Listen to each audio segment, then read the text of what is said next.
ikkinchi tip reaksiyaga nimani misol qilamiz? Birinchi tip metallga suv bo'lgan bo'lsa, ikkinchi tip nima bo'ladi? Metal emasga suv bo'ladi. Ikkinchi tip. Men X deb qo'yaman. Tushuna olasizlarmi? Metal emasga suv reaksiyasi nima bo'ladi desa, bu reaksiya ketmaydi. Metallar suv bilan reaksiyaga kirishar ekan, eng qizig'i metallarning hammasi emas. Kimlar? Vodoroddan oldingilar kirishadi, vodoroddan keyingilar kirishmaydi. Endi metal emaslar suv bilan nima qilyapti? Reaksiyaga kirishmayapti. Misol uchun uglerod. Uglerod endi bilasizlar, ko'mir. Ko'mir suv bilan reaksiyaga kirishadimi? Yo'q. Fosfor suv bilan kelib qolsa, yo'q, kirishmaydi deysizlar. Kremniy suv bilan kelib qolsa, yo'q, kirishmaydi deysizlar. Endi mana shu yerda nima bor? Istisno bor. Istisno, ya'ni kirishmaydi deyapmiz, lekin kirishadiganlari bor. Kimlar ular desa, galogenlar. Davriy sistemada galogenlarni bilasizlar. Galogenlar suv bilan nima qilar ekan? Reaksiyaga kirishar ekan. Xo'p, galogenlar ftor, xlor, brom yo'qmi? Xlorni birinchi yozaylik. Xlor tagida ikkisi bilan yoziladi. Ana shunday cho'zib yozsam bo'ladimi? Ikkita xlor shaklida yozyapman. Ikkita xlor, ya'ni xlor molekular suv bilan reaksiyaga kirsa, suv parchalanadi H bilan OH ga. H bitta xlorni urib birga olib ketadi. Bitta xlor OH ni birga olib ketadi. Keyin H xlor va H xlor O degan kislotalar paydo bo'ladi. Bu yerda kislota paydo bo'lmayapti. Kislotalar paydo bo'lyapti. Xlorid kislota, gipoxlorid kislota. Ikkalasi ham kislota, to'g'rimi? Hop, endi gipoxlorid kislota kuchli oksidlovchi hisoblanadi. Mana shu narsani yodlab olasizlar, keyinchalik kerak bo'ladi. Kuchli oksidlovchi nima degani? Ichida o'zida bitta O saqlayapti. Buni biz nima deymiz? Atomar kislorod deymiz. Atomar kislorod bizga nima kerak desa, u kislorodni kimgadir berib olish kerak edi. Kimgadir bersa, u oksidlab qo'ygan bo'ladi. Ya'ni nima deydi? O'zidan kislorod ajratib, kimgadir kislorodni berib olgan bo'ladi. Aytaylik, buni kichik oksidlarni katta oksidga aylantirib beradi. Kichik oksidni nimaga aylantirib bergan? Katta oksidga aylantirib beradi. Kichik oksidni katta oksidga aylantirib beradi. Misol uchun SO2 bu kichkina oksid. Chunki oldingi hali o'zini maksimal valentligi yetmadi, to'g'rimi? Endi SO2 ga H xlor O deb bersanglar, o'zidan atomar kislorodni ajratib sovg'a qilib berib yuboradi. Keyin bu nimaga aylanadi? SO3 ga aylanadi. To'g'rimi? Max holati. Keyin H xlor molga qo'shilib 2 mol H xlor chiqdi deb desanglar ham bo'lar ekan. Endi keyingilari. Brom ham xuddi shunaqa. Suv bilan reaksiya nima bo'ladi? H brom chiqadi, ili H brom O chiqadi. H brom O degan xususiyati kuchli oksidlovchi. Kichkina oksidlarni katta oksidga aylantirib beradi. To'g'rimi? Yotan xuddi shunaqa. Yotan kelsa nima bo'ladi? H yod O. Bu ham kuchli oksidlovchi, kichkina oksidga katta oksidga aylantiradi. Ftorda birinchi yoziladi-mi? Nima uchun desak, chunki ftor alohida reaksiyaga ega. Bundoq yopib qo'yapman. Xo'p, ftor suv bilan reaksiyaga kirishsa, u haliga H bu H qilib o'tirmaydi. Ftorga faqat vodorod kerak. Ftor eng kuchligi tap-tap vodorodlar tortib oladi. Vodorod tortib olishdan maqsad vodorod kuchsizda kislorodga nisbatan, to'g'rimi? Kuchsiz bo'lsa elektron nima qiladi? Kuchsiz bo'lsa beradi. Kuchli bo'lsa oladi. Endi ftor kuchliligini hisobiga vodorodlardan nima qilyapti? Elektronlarni tortib olyapti. Shuni hisobiga hamma vodorod tortib oladi. H ftor hosil bo'ladi. H ftor. Odoz nima qiladi desanglar, O2 bo'lib ketadi. To'g'rimi? Reaksiyani tenglamoqchi bo'lsak nima qilamiz? Qayga qo'yamiz? O2 0.5 qo'yamiz. Shuni tenglaymi? Bunday qilaylik. Bu tura olsin, ikkisi. Shunda mana suvni oldiga qo'yamiz, to'g'rimi? H4 oldimi? H 4 oldiga 4, mana 2. 2 2 4 1 tenglanadi reaksiya. 2 2 4 1.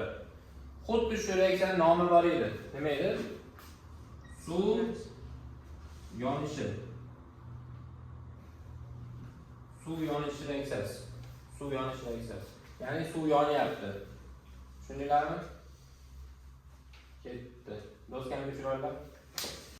Temirga suv reaksiyasidan nima chiqishi natijasiga? Qizdirilgan temirga suv bug' reaksiyasi ketyaptimi? Ashundan F3O4 hosil bo'ladi. F3O4 plus H2. Temir ham nima qilyapti? Suv ichidan faqat nima olyapti? Kislorod olyapti.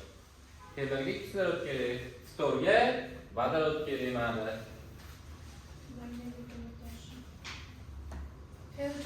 F3O4 plus H2. F3O4 plus H2.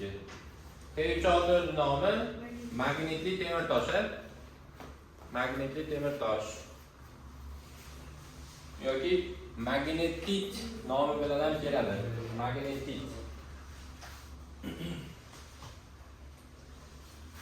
U oddiy temirga suv demayapti. Temir ham qizdirilgan bo'lishi kerak, suv ham bug' shaklida bo'lishi kerak. Tushunarlimi? Xo'p, demak biz nimalarni o'rganibmiz? Oddiy moddaga suv reaksiyasini o'rganibmiz.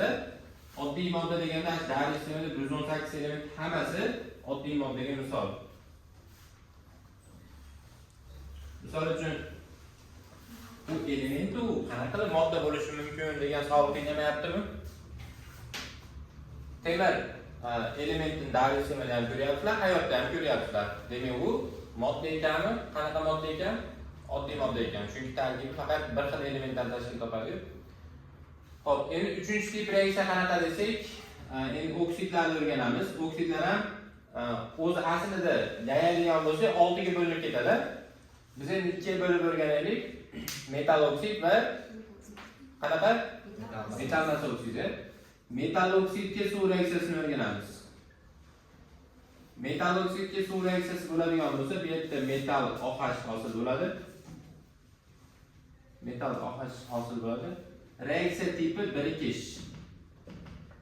Bundan oldingilar bor, ular qanaqa edi? Reaksiya tipi o'rin olish edi. Ana birinchi reaksiyaga tepasiga o'rin olish reaksiyasi deb qo'yasizlar. Buni birikish deb davom ettiramiz, o'tdim. Hop, demak, endi bu yerda metal tanlanadimi? Misol, Beckett qonunida vodoroddan oldin turibdimi, vodoroddan keyin turibdimi tanlanadimi desa, yo'q. Любой metal oksid nima qila oladi? Suv bilan reaksiya kelisha oladi. Misol uchun natriy oksidi suv bilan reaksiya kelishadi. Birikish qilib turib, nima deydi? Natriy OH hosil bo'lishi kerakmi? Ya'ni metal OH bo'lyapti. Mana. Xo'p, kalsiy oksidi suv bilan reaksiya kelishsa, kalsiy OH 2. 2 valent bo'lsa 2 ta OH biriktiryapti. 1 valent bo'lsa 1 ta OH biriktiryapti. Mana shu yerda molar o'shib ketaylik. Mis oksidi. Gapinglar. Ketadi. Mis gidroksid hosil bo'lyapti. E'tibor bersanglar, mis o'zi bilan kirishmaydi, lekin mis oksid bilan kirishadi. Aralashmaga aloqador masalalar yoki eritmalarda chalg'itadigan joyi mis va mis oksidi suvga tushirildi deyishi mumkin-da. Bu yerda nima qilamiz? Mis oksid suv bilan reaksiya kirishtiramiz, lekin mis o'zini kirishtirmaymiz. Tushunarlimi? Xo'p. Kumush oksidchi. Bu ham kirishadi. Aga OH hosil bo'ladi. Aga OH. Hop, ketdi. Endi muhimi, yulduzcha gaplayman.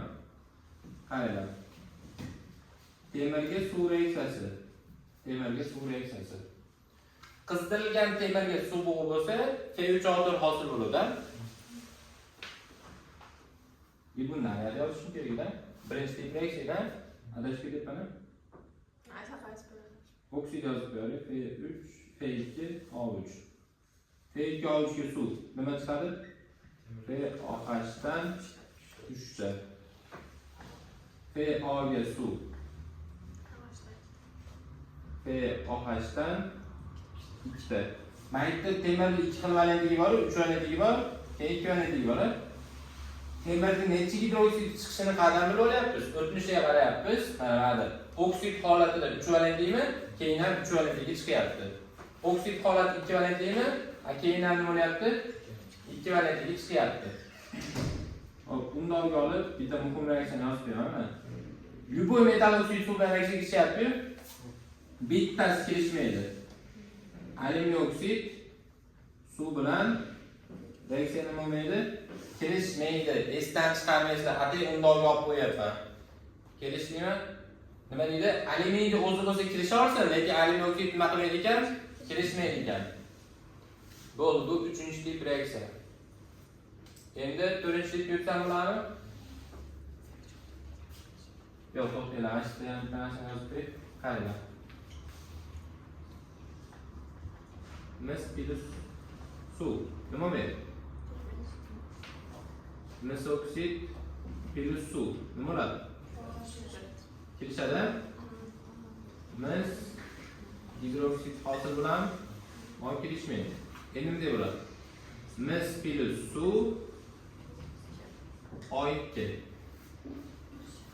Mana mis suvga tushadi, faqat ashitda masala shartida muhim joyi bo'ladi. Kislorod ishtirokida degan joyi bo'lib qolishi mumkin. Yoki suvni oldiga kislorod berib qo'yishi mumkin. Unda nima bo'ladi desa, kislorod avval misni oldiga boradi, mis oksidga aylanadi, keyin mis oksid nima bo'ladi? Suv bilan reaksiyaga tushadi. Agar misni o'zi suvda kislorod ishtirokida bo'lsa, nima bo'ladi reaksiya? Ketar ekan. Tushuntira oladimmi?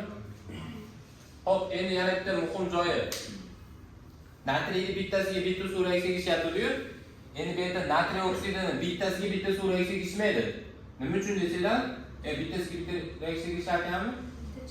Mana natriy 2 bo'lib qolgani uchun natriy OH nima bo'ladi? 2 ta hosil bo'ladi. Hop. Natriy OHda 2 ta natriy turibdi, bu yerda ham 2 ta natriy. O 2 ta, bu yerda ham 2 ta. H ham 2 ta, bu yerda ham 2 ta. Reaksiya tenglandimi? Bitta reaksiyaga kirishdi, lekin hosil bo'layotgani 2 ta. Ko'pchilik adashadi. Natriy oksiddan 40 gram natriy OH olib qo'yadi. Ogohlantirib bering. Mana shu yerda xato qilsanglar, qattiq jazolanasizlar. Tushundinglar? Natriy oksidni 1 molidan 40 gram olgan odam jazolanadi. Eslab qolinglar. Necha gram olinadi? 80 gram. 2 mol olinyapti. 1 molidan 2 ta. Hop, gramda gapiradigan bo'lsak, natriy oksid 62 gram, suvchi 18. Bu reaksiya bir kishi bo'lgani uchun shunchaki qo'shib qo'yasizlar. 80. Kalsiy oksid vasiz 56. Bunga qo'shaman 18 da. 74 hosil bilan ketdi. Mis oksidni massasi 80. Suvchi 18. Bu 38. Guruh oksid 81 gram, 18 gram. Bu 99 grammi? Shunaqa hosil bo'lyapti.